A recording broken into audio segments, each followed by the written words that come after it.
All right, guys. So we're going to go over some back control here. So first, let me have you guys just turn and face them real quick. Nice. All right, so let's make sure we have an underhook on one side, overhook on the other side.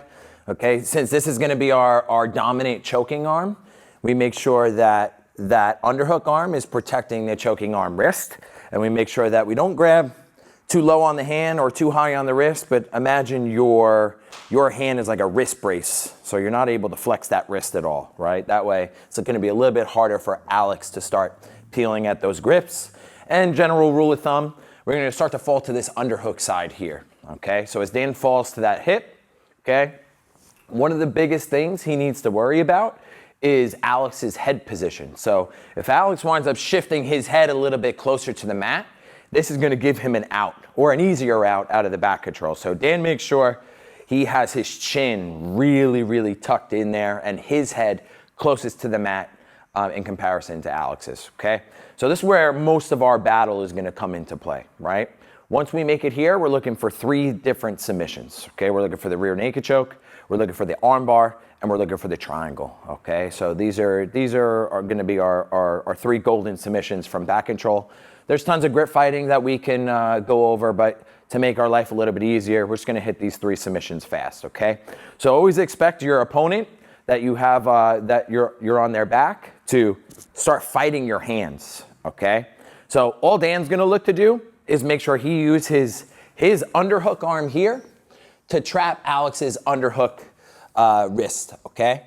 Once he starts to get there, it's going to be a little bit easier for him to start to feed for the choke as he already starts going for there, right? So a nice way to do this is to just walk up nice and high on the shoulder and get your hand as far behind their shoulder blade as you can so that your elbow is square and facing forward, right? So directly underneath your opponent's chin, all right? So if you guys sit up real quick just to show that to the camera, right? So we got the underhook side wrist, right? Hand gets behind.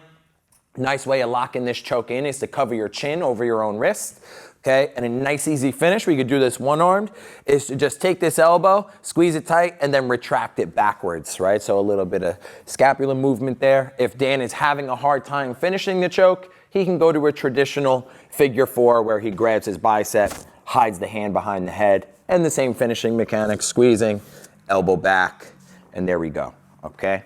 Nice, let's restart. Okay, so right back to getting to a dominant attacking position. He falls to the underhook side with proper head position. Okay, he's going to attack that bottom hand.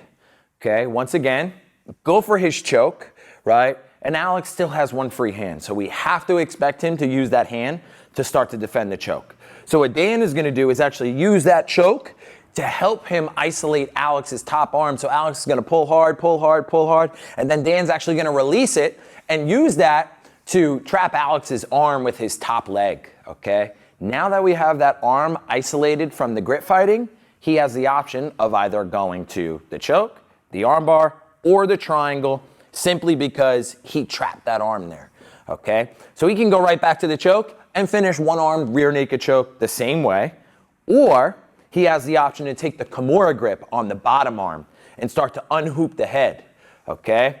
He comes up a little bit higher on the shoulder. That way there's less of a gap when he goes to swing his leg all the way over the top. And boom, we wind up in our arm bar. Nice strong grip, pulling down, hips up to finish, right? Simple. We'll cover some more spiderweb details in another video, okay? So let's go right back to the same pattern. Falls to the underhook side. Strong head position, gets the underhook wrist, goes for the choke and uses the choke as a bait to let Alex peel that off so he can isolate the arm, okay? So again, he could go for the choke, he could go for the armbar like he just showed, or our third option is going to be to feed that shin to his underhook arm, okay? So he lets go of Alex's wrist, grabs his own shin, and he's actually gonna wind up switching to the other hip. Notice Dan doesn't fall down. He actually posts on his elbow, because what he's gonna do now is post on Alex's hip with his foot, ass backwards, right? And he's gonna figure 4 his legs to really cinch in that choke nice and tight. Now guys, typically triangles are quite hard to finish from here, but the armbar is a gimme, so we go for that. Same finishing mechanics, pull down, hips up, okay? One last time. Okay? 3 golden rules, 3 golden submissions here. Okay? He falls to the underhook side. That's 1. Head position, number 2. And a third one we can add in there, guys, for some extra control is Dan will body lock around his opponent's waist, okay, and figure 4 his legs on the opposite side. So we have body lock, head position, and falling to the underhook side. And then the 3 submissions we're looking for. Once Dan gets into position, he gets that rear naked choke. Again, might have to walk those fingers up a little bit. He lets him peel it to isolate the arm. And now he's either looking, depending on his opponent's positioning, whether he's going to be going for the armbar or the triangle. So if he were to armbar, he'd have to Kimura grip, unhoop, swing the leg over the head, and sit up to his spider web. Or, we can rewind it back. Once that arm is trapped here, he can use his underhook arm to make connection with his shin if he decides he doesn't want to go armbar. Switch the hips, scoot on back, figure 4 those legs. Now he's got the choke and the armbar all in one position. This is probably one of our best case scenarios when it comes to attacking from the back. Okay? So you guys got 3 general rules of thumb to keep the position strong. Head position, underhook side, body lock on the opposite side. And then we have 3 submissions based off of the reactions on that rear naked choke, the triangle, and the armbar. Okay? Keep playing this back control, guys. Keep looking for these 3 submissions. Follow those 3 golden rules. And you guys will start to learn some recovery drills, some grit fighting patterns. But this is a really good place to start when we're talking about the back.